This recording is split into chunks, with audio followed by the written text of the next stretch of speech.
Welcome to Enlightened World Network. Dr. Ruth Anderson and Teri Angel here for a meditation a day. Today we are doing a silent meditation. We invite you to meditate right along with us. Teri is hopefully going to play some pretty music while we're doing this. And then we'll come back on in 20 or 25 minutes and share with you the messages that we heard from Spirit. So we're so glad you're here. Welcome. And Teri, let's go ahead and get started. Yes, good morning, and good morning, everyone. Here we go.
And we're back. Teri, can you hear me?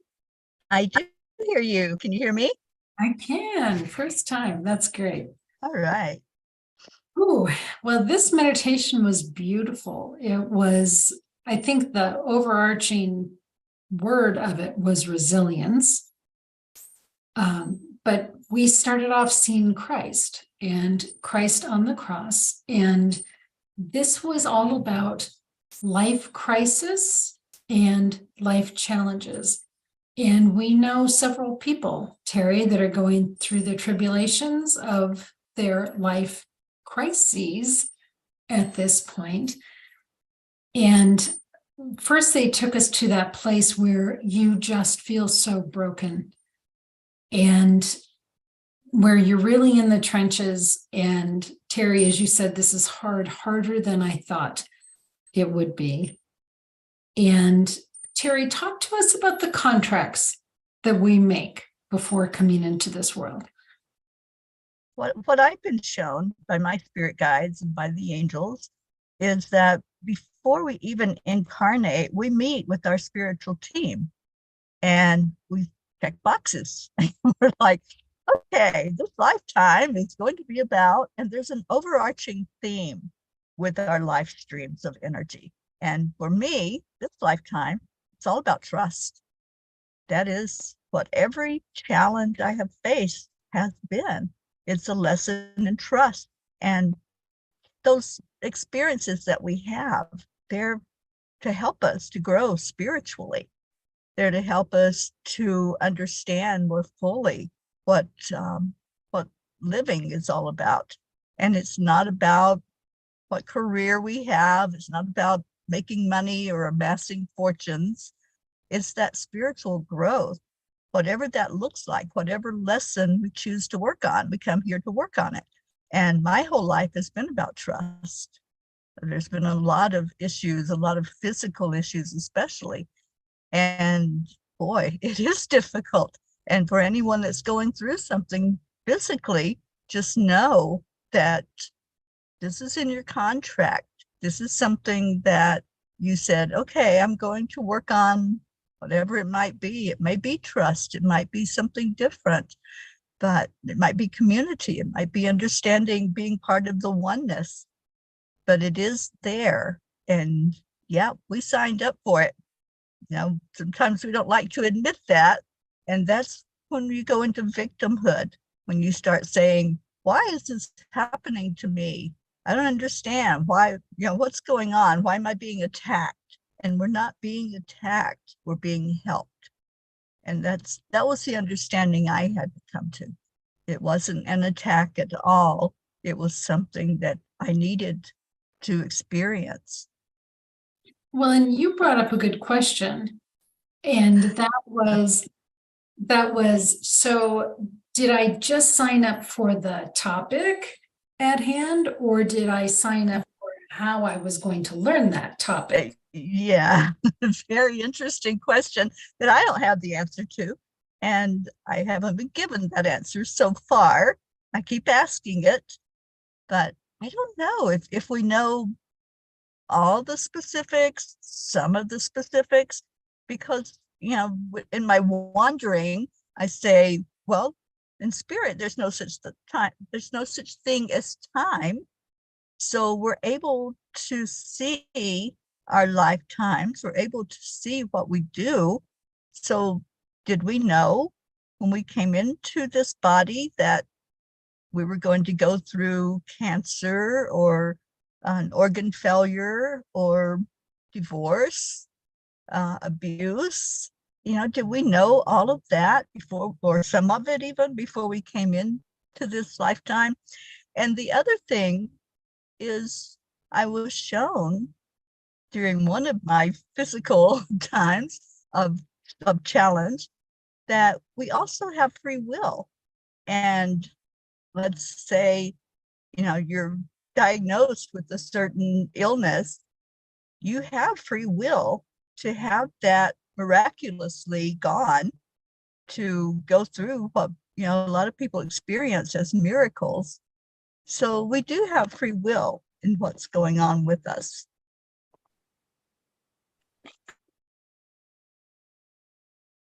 Yeah, that's an And interesting concept, Teri. Very interesting concept. yeah, Yeah. yeah, I do all those wanderings usually in my quiet time. Like, all right, angels, talk to me, you know, help me understand and help us understand what going through these life experiences are all about. And I encourage anybody to ask questions. That's how we get answers. And it's not a matter of, oh, that's sacrilegious. Ask the questions and see what happens and see what comes in. And you'll know if it's from the divine or if it's from ego when you feel into your heart. And how does it resonate? How's it feeling when you get that thought that comes in? Well, it's such an interesting thought, Teri, because I know at one point my husband was going through real difficulties with cancer. Mhm. And Spirit said to me at one point in that, what would it be like to be alone? And I literally said out loud, you teach that to me a different way. You may not take my husband to teach me that lesson. Right. So I think, and he's fine now, right? So I think that comes from a place of knowing yourself and being in connection with your guides and really having that open communication. I don't know that you get to just scream at God and say, take that away from me. I'm not sure that that's really how that works. Right. Yeah. Interesting thoughts. But one of the things that they showed us was when we're going through that crisis, that true life crisis, they handed us a mirror. And part of that message in there was that you are facing yourself at that point. You don't have the distractions of everyday life to keep you from dealing with your own humanity, your own flaws, your own limitations, and your own vulnerabilities. And then they said, live to see another day. And they also had said, they showed us the warrior, and then we received a kiss on the forehead from Christ. But it was really an interesting look at that crisis when we're at that questioning point where you go, what is this all about? What is life all about? If this drama and trauma and pain and illness is what life is all about, not sure I want this. Mm-hmm. What a crossroads for a person to be at that. Yeah, absolutely. Yeah. And, as I say, we have choices in every moment of every day. So how are we dealing with it? And what's the choice we're making to say, okay, I'm going to be strong. I'm going to go through this. I might not like it very much, but I'm going to stick to my commitment. Yeah. So we decide how that's going to look for us. Well, and sometimes that commitment is choosing to continue living. Mm-hmm. Yeah. Yeah. Yeah. Choose life. Deep stuff today, Ruth. Was deep stuff today. Yeah. Yeah. Well, Teri, thank you so much for being here for this one today. It was beautiful and it was timely. Yes, it was. Thank you for having me here. And everyone, I hope you have a beautiful rest of your Sunday. And happy Father's Day out there to all the fathers. Yeah. Or anybody that ever had a father. Right. Yeah, exactly. Well, friends, take good care. God bless. Love you. We'll see you soon. Bye, everyone.